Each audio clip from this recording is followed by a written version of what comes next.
네, 안녕하세요. 쉽게 하는 주식 대박경제TV 리치퓨처 대표 주식왕입니다. 자, 오늘 구독, 알람 부탁드립니다. 이게 제가 하루에 하나, 그리고 테마 관련이나 이슈 관련 종목이 있을 때에는 그것까지 합치면 하루에 2개 정도 나가고요. 그게 나간 다음에 그 중에 또 괜찮은 종목들은 바로 급등하는 경우가 있기 때문에 어느 정도 참고를 하시려면 알람이 필요합니다. 알람 해 두시고요. 좋아요도 부탁드립니다. 좋아요 부탁드리고요. 예, 구독, 좋아요 부탁드립니다.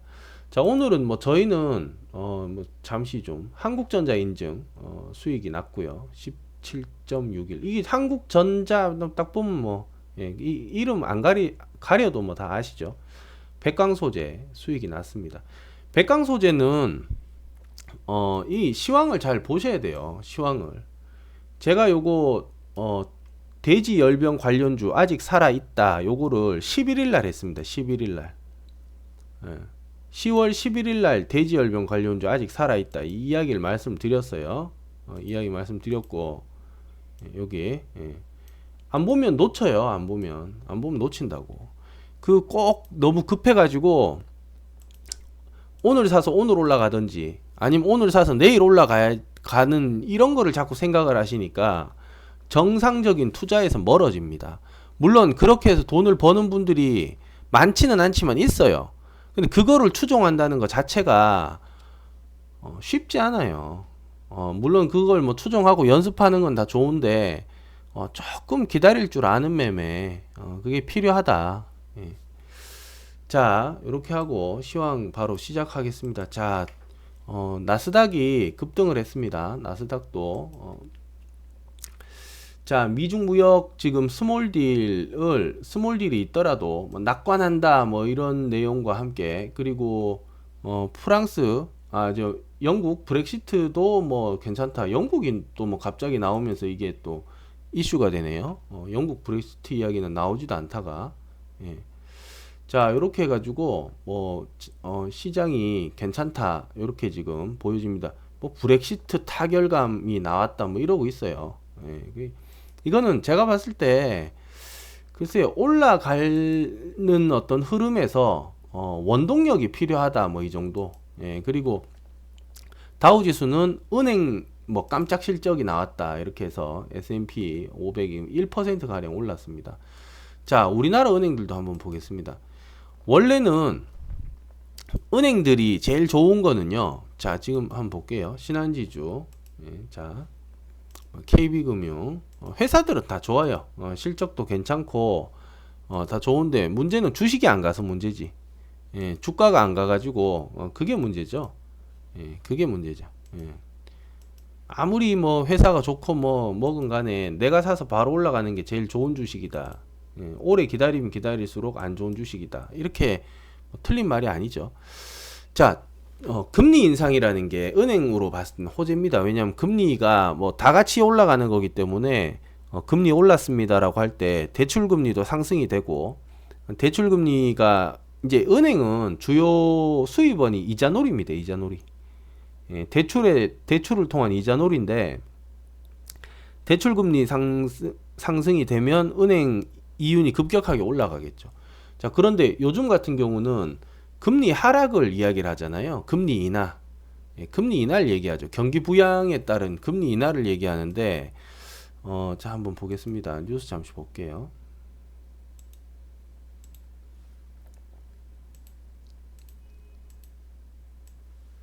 자, 한국은행 가보지 않은 길 가냐. 내년 1% 시대 금리 가능성 있다. 이렇게 하면서 앞으로 향후 10년 근처 이래로는 10년 이후에는 우리나라는 마이너스 금리, 제로 금리가 될 가능성이 많습니다.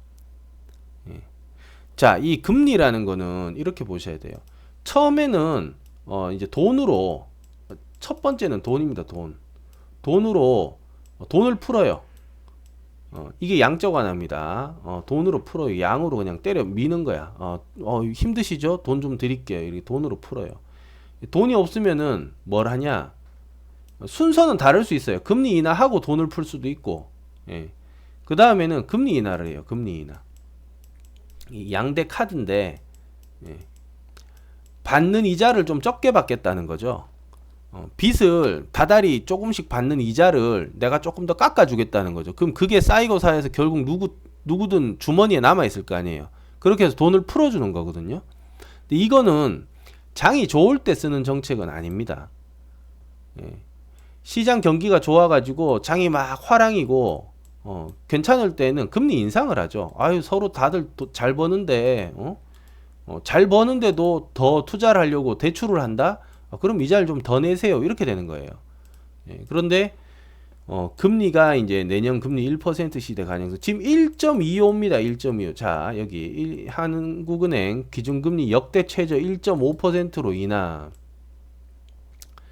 자, 이 이야기가 나오고 있습니다. 자, 이렇게 되면은 자, 이것도 지금 문제입니다. 우리나라 지금 경제 성장률이 2%가 지금 뭐 된다 안 된다 말이 많을 정도로 이 지금 힘겨워요. 힘겨울 때 이걸 이렇게 내리면은 그러니까 나라 자체가 돈을 못 번다는 거예요. 그러니까 이렇게 생각하시면 됩니다. 집에서 돈을 못 버는데 애가 자꾸 월 용돈을 최저 용돈을 자꾸 올려달라 그러는 거예요. 최저 용돈을 부모님 입장에서 부담이 됩니까 안 됩니까? 아버지라고 뭐 하더라도 뭐 돈을 그렇게 펑펑 쓰는 것도 아니에요.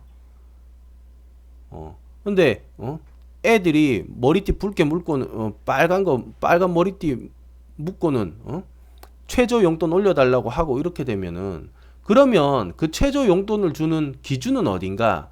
경제 성장률이에요. 돈이 야 우리 집 수입이 저번 달보다 2% 늘었다.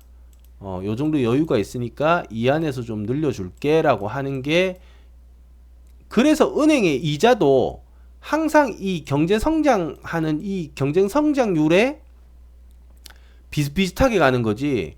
은행 이자는 7% 주는 거고 경제 성장률은 2%밖에 안 된다 그러면 벌어 들이는 돈은 평균 2%인데 주는 돈이 7%다. 그럼 5%가 어디서 나오는 거예요, 그게 도대체? 그렇게 할 수는 없다는 겁니다. 그게 말이 안 맞다는 거야. 그럼 지금 2년 동안 최저임금이 30% 가까이 올라갔어요. 30% 가까이.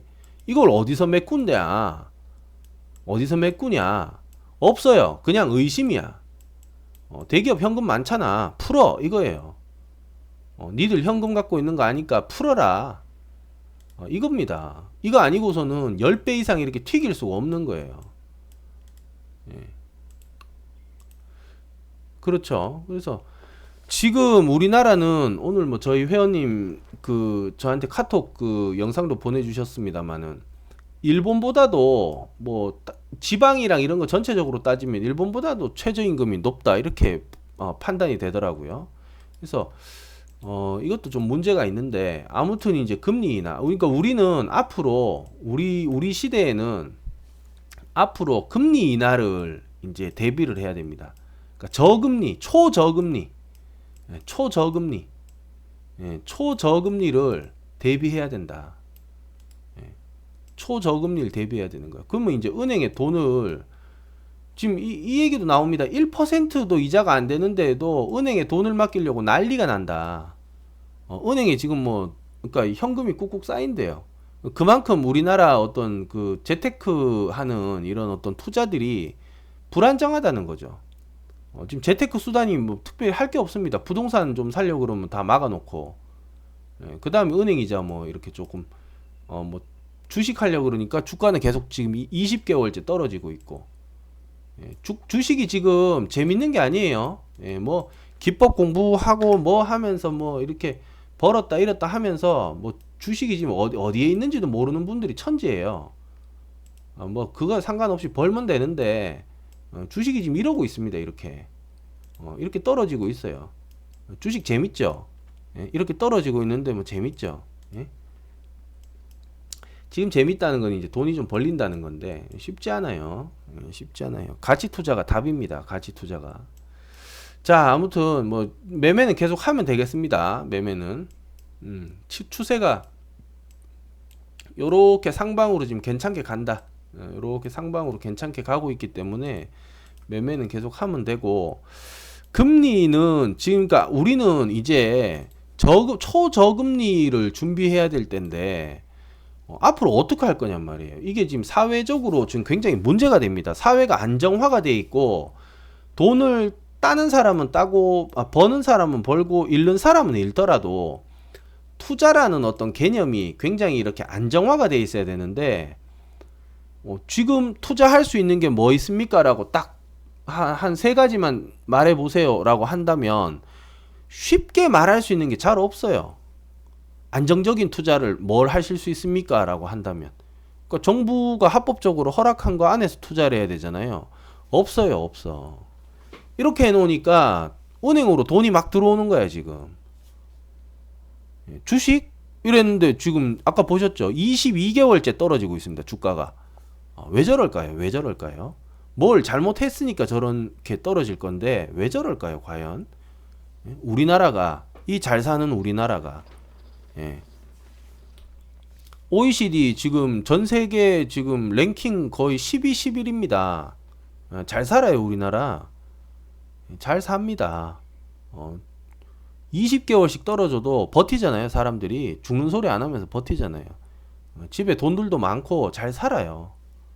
이렇게 잘 사는 나라가 왜 저렇게 떨어질까요? 뭐가 문제일까? 그거를 한번 생각해 볼 필요가 있어요. 자, 그래서 초저금리 시대로 가면은 이제 앞으로 뭘 해야 될 것인가? 더더욱 재테크를 해야 됩니다. 왜냐하면 이제 은행에 돈 맡겨 놓으면은 맡기는 수수료 줘야 돼요. 맡기는 보관료.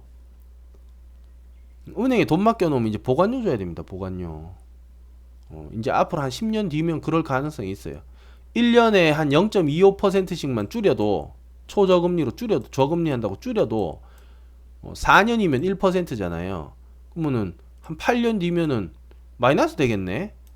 예, 마이너스 되겠어. 금리 인상하기도 참 어렵고 지금은. 그러니까 점점 이렇게 하는 거야. 금리 인상, 금리 인하, 금리 인상, 금리 인하, 금리 인상, 금리 인하. 이렇게 밑으로 계속 내려갑니다. 이렇게 예, 이렇게 내려가요. 예. 주가는 계속 이렇게 우상향으로 이렇게 올라가는 거고, 예. 금리는 경기 부양 때문에 이렇게 내려가는 거고 이렇습니다. 지금 전체적인 흐름이. 자, 그래서 이거를 앞으로 좀 긴 관점으로 우리가 그림을 그리고 매매를 하는 데에서 좀 봐야 되고, 지수가 올라가면은 은행주들 괜찮아요. 은행주들이 또 각광받는다. 증권주랑 은행주들은 지수 올라갈 때면 같이 올라가는, 이거는 뭐랄까요? 세트입니다. 세트. 예, 세트들이에요. 지금 이제 올라가려고 조금씩 이제 분위기를 잡는데 아직은 시동이 안 걸리고요. 오늘 대형주 전기전자 빼고는 크게 뭐 강세라고 할 게 없습니다. 예.